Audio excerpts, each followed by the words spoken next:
Radhe Radhe friends, स्वागत है आप सभी का मेरे आज के एक नए वीडियो में। तो फ्रेंड्स, आज की वीडियो में आपको हरितालिका तीज व्रत की कथा सुनने को मिलेगी। यह व्रत भाद्र व्रत के शुक्ल पक्ष की तृतीया को मनाया जाता है। हरितालिका तीज व्रत सुहागिन स्त्रियां अपने पति की लंबी आयु के लिए इस व्रत को रखती हैं। मनभावन पति की इच्छा रखने वाली कुंवारी कन्या भी इस व्रत को रख सकती हैं। तो चलिए आज की हरितालिका तीज की व्रत कथा शुरू करते हैं। अथ हरितालिका व्रत कथा सुनी, जो इस तरह है। जिसके दिव्य वेश राशि पर मंदार के पुष्प की माला शोभा देती है, जिस भगवान चंद्रशेखर के कंठों में मुंडों की मालाएं पड़ी हुई, जो माता पार्वती दिव्य वस्त्रों से दिगंबर वेश धारण किए हैं, उन दोनों भगवती तथा शंकर को नमस्कार करती हूँ। कैलाश पर्वत के शिखर पर माता पार्वती ने महादेव से पूछा, हे महेश्वर, अब हमसे आप गुप्त से गुप्त वार्ता कहिए, जो सबके लिए सब धर्मों से सरल हो अथवा महान फल देने वाली हो। हे नाथ, अब आप हमसे भली भांति प्रसन्न होकर आप मेरे सम्मुख प्रकट कीजिए।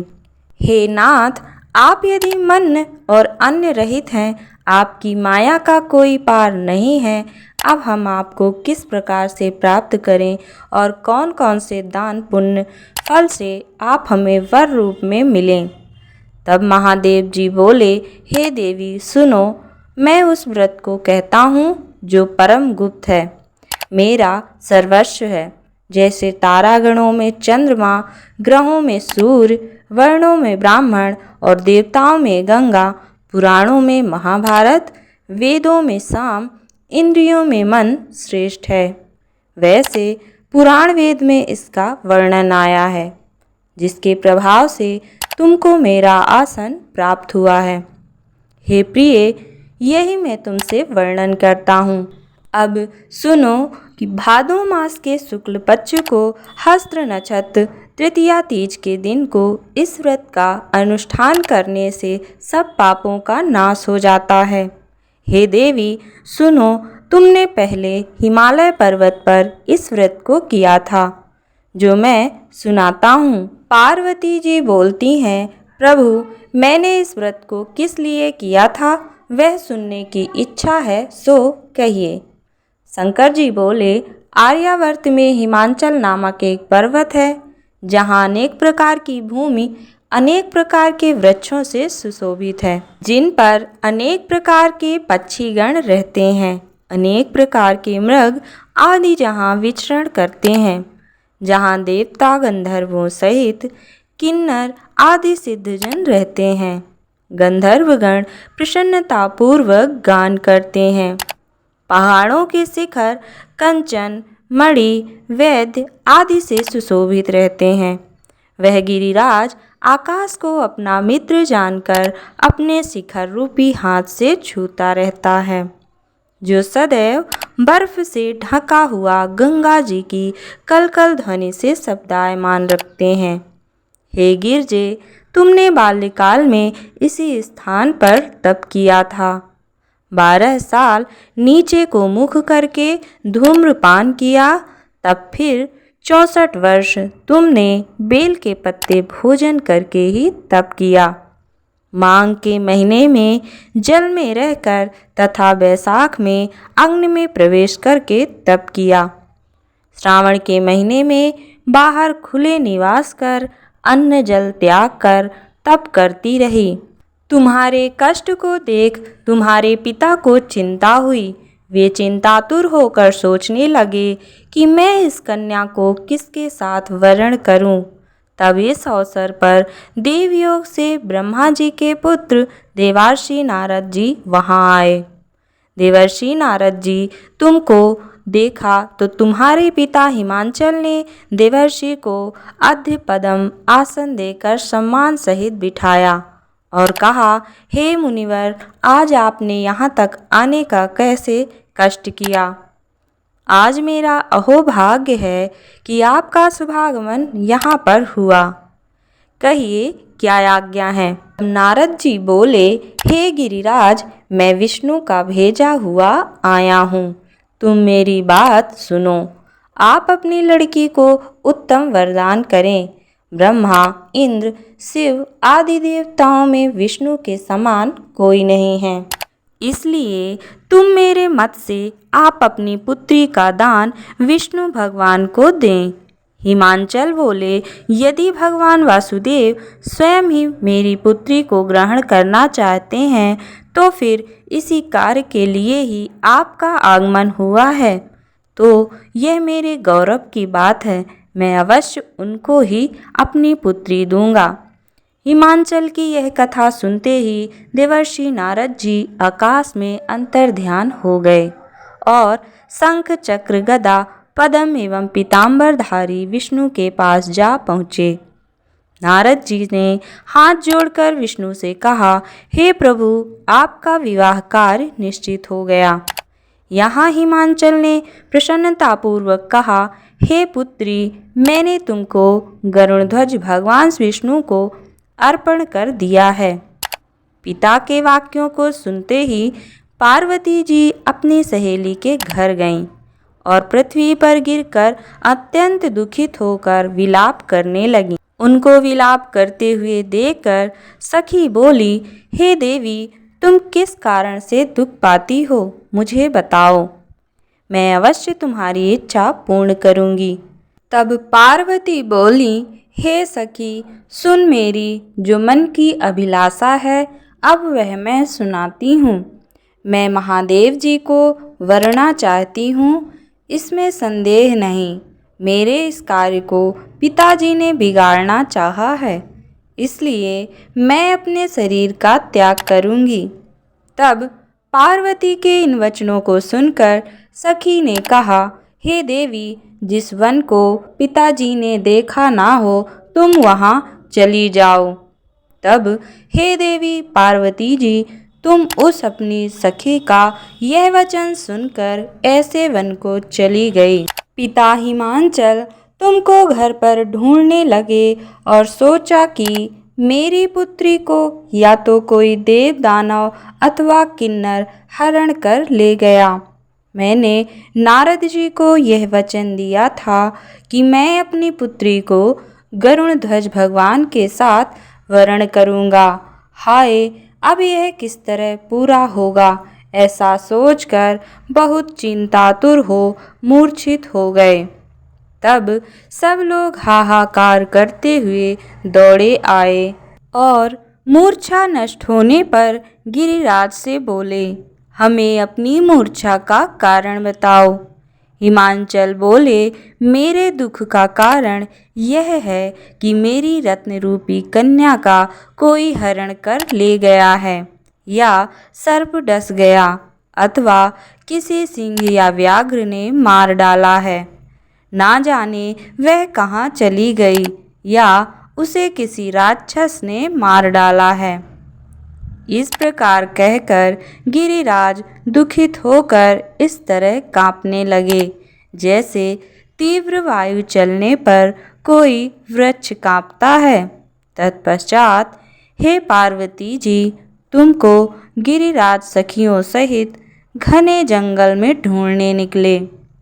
सिंह, व्याघ्र आदि हिंसक जंतुओं के कारण वन महाभयानक प्रतीत होता था।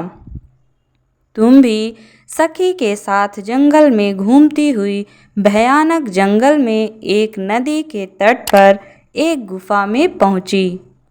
उस गुफा में तुम अपनी सखी के साथ प्रवेश कर गई, जहां तुम अन्नदान का त्याग करके बालू का लिंग बनाकर मेरी आराधना करती रही।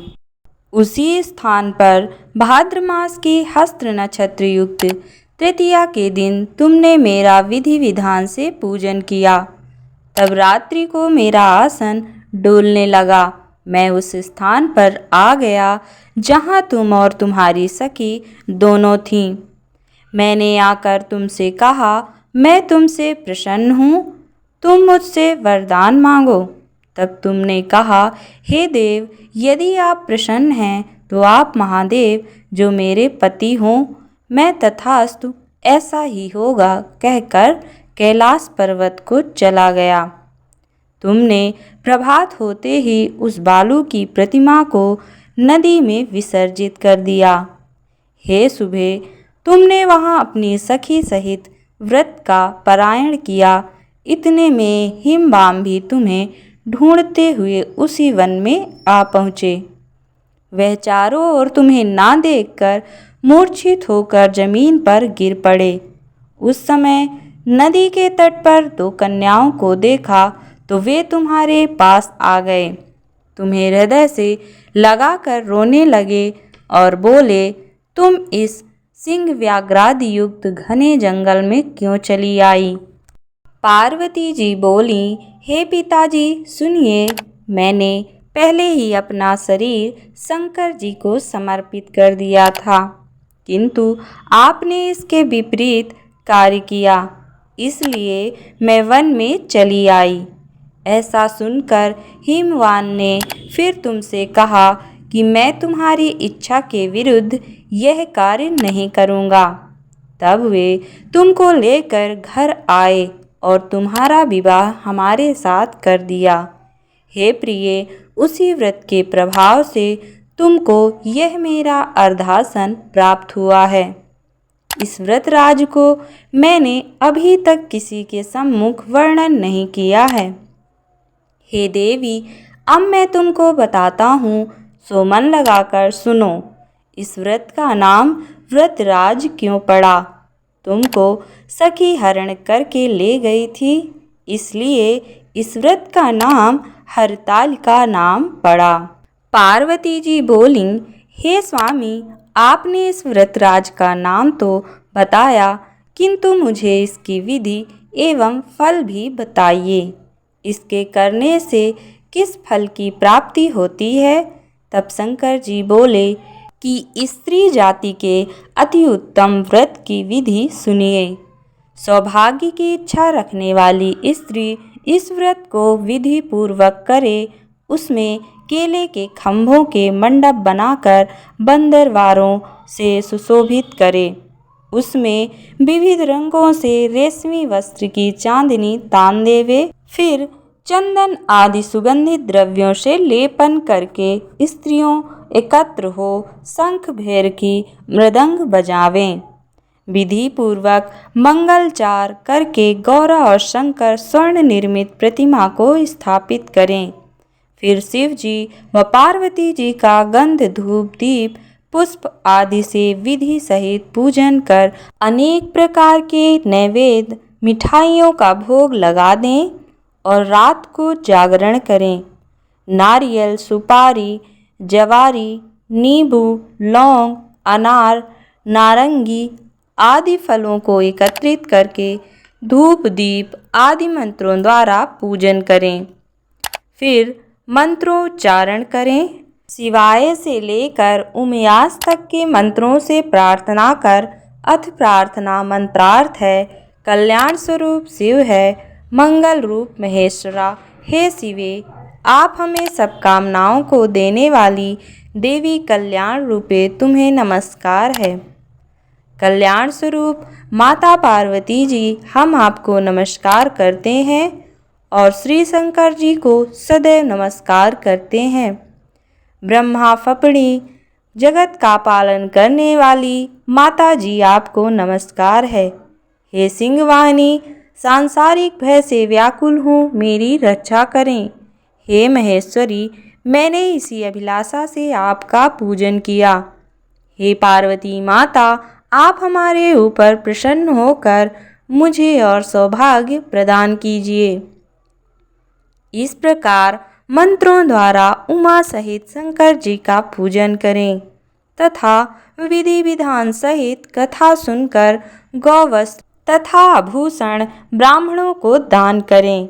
इस प्रकार से पति तथा पत्नी दोनों को एकाग्रचित होकर पूजन करें। वस्त्र आभूषण आदि संकल्प द्वारा ब्राह्मण को दक्षिणा दें। हे देवी, इस प्रकार व्रत करने वालों के सभी पाप नष्ट हो जाते हैं। फिर वह 7 जन्म तक राज्य सुख और भाग्य को भोगती है। जो स्त्री इस तृतीया के दिन अनाहार करती है, व्रत को नहीं करती, वह 7 जन्म तक वंध्या एवं विधवा होती है। जो स्त्री इस व्रत को नहीं करती, वह धन और पुत्र के शोक से अधिक दुख को भोगती है तथा वह घोर नरक में रहकर कष्ट पाती है। इस दिन अनाहार करने वाली सुकरी, फल खाने वाली वानरी तथा जल पीने वाली टिटहरी, शरबत पीने वाली जोंक, दूध पीने वाली सांपनी, मांस खाने वाली बाघनी, दही खाने वाली बिलारी, मिठाई खाने वाली चींटी, सब चीज़ें खाने वाली मुर्गी का जन्म पाती हैं। स्त्रियों को परलोक सुधारने के लिए यह व्रत करना चाहिए। व्रत के दूसरे दिन व्रत का पारायण करने के पश्चात चांदी, सोना, तांबे या कांसे के पात्र में ब्राह्मण को अन्नदान करना चाहिए। इस व्रत को करने वाली स्त्रियां मेरे समान पति को पाती हैं, मृत्युलोक में पार्वती जैसे रूप को प्राप्त करती हैं, जीवन सांसारिक सुख को भोगकर परलोक में मुक्ति पाती हैं। हजारों अश्वमेघ यज्ञों के करने से जो फल प्राप्त होता है, वही मनुष्य को इस कथा के सुनने से मिलता है। हे देवी, मैंने तुम्हारे सम्मुख यह सब व्रतों में उत्तम व्रत का वर्णन किया है। इसके करने से मनुष्य के समस्त पापों का नाश हो जाता है। तो यह थी हरितालिका व्रत की कथा। तो फ्रेंड्स, उम्मीद करती हूँ आपको कथा पसंद आई होगी। यदि आप हमारे चैनल पर नए हैं तो इसी तरह के वीडियो देखने के लिए हमारे चैनल को सब्सक्राइब करना ना भूलें।